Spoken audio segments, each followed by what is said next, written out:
Shalom bien-aimé, j'espère que tu vas bien. Je ne sais pas si tu fais partie de ces personnes qui sont comme moi. Quand je dis ces personnes qui sont comme moi, je m'explique.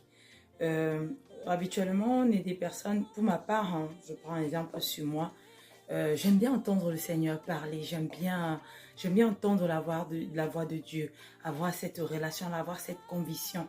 Je suis quelqu'une par la grâce de Dieu, depuis lors que j'ai pris conscience de la présence du Saint-Esprit dans ma vie, je communique énormément avec le Saint-Esprit. Dans tout, en fait, c'est même dans des trucs que tu peux estimer être banals, moi, j'aurais cette tendance-là à demander, Saint-Esprit, qu'est-ce que je fais? En fait, c'est devenu une habitude que des fois, je le fais sans même m'en rendre compte que je suis en train de parler, en fait, déjà au Saint-Esprit. Et mes enfants, en général, ils me regardent et disent, maman, tu parles avec qui? Je dis, ben, je parle avec le Saint-Esprit. Donc, j'ai cette habitude-là de demander l'avis du Saint-Esprit, de demander au Seigneur, en fait, quel est son avis par rapport aux situations en général qu'on peut rencontrer. Je pense que la plupart de nous, nous sommes un peu comme ça. Nous sommes des personnes, quand nous donnons notre vie au Seigneur, on commence à recevoir des enseignements et on a ce désir-là d'entendre Dieu pour nous, parce qu'on nous dit, il est important de commencer à bâtir une relation avec le Seigneur, parce que quand tu vas entendre Dieu dans les petites choses, ou même dans des moments, en fait, basiques, quand il y aura des grandes décisions, là, tu pourras réellement l'entendre, parce que tu ne peux pas apprendre à entendre de quelqu'un que lorsqu'il y a des situations compliquées. Il faut que tu te familiarises avec la voix de Dieu. Mais ce n'est pas ce réellement sur lequel j'aimerais discuter aujourd'hui, de comment entendre Dieu. Je vais partager une petite expérience avec toi que j'ai vécue il n'y a pas longtemps.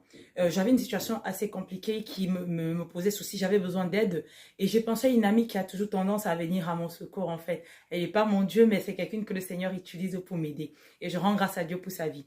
Et je l'ai appelée et puis je lui ai posé le souci. J'ai dit, j'ai besoin de ton aide par rapport à ça et à ça. Elle m'a dit, il n'y a pas de souci. Elle m'a dit, non, c'est pas possible. En fait, elle n'a pas répondu de manière favorable à ce que je tente de lui demander. Mais elle n'a pas complètement dit non. Elle m'a dit, par contre, passe plutôt chez moi. Mais ce n'était pas ce que je voulais, moi.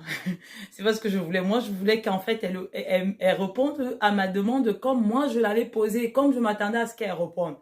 Je dis, OK, en fait, pour ne pas trop discuter, parce que franchement, j'étais un peu fatiguée, j'étais pas dans ce mood joyeux, on va dire ça. Et j'étais en train de conduire, j'allais chercher les enfants à l'école. Et elle m'a dit, OK, passe. Je lui ai dit, ben, je vais passer tout à l'heure après avoir récupéré les enfants, j'arrive. Et quand j'ai coupé l'appel, pardon, j'étais en train de me dire, est-ce que j'y vais, est-ce que j'y vais pas? De toute façon, c'est pas tous les enfants qui sont avec moi. Il y en a un autre qui est déjà à la maison.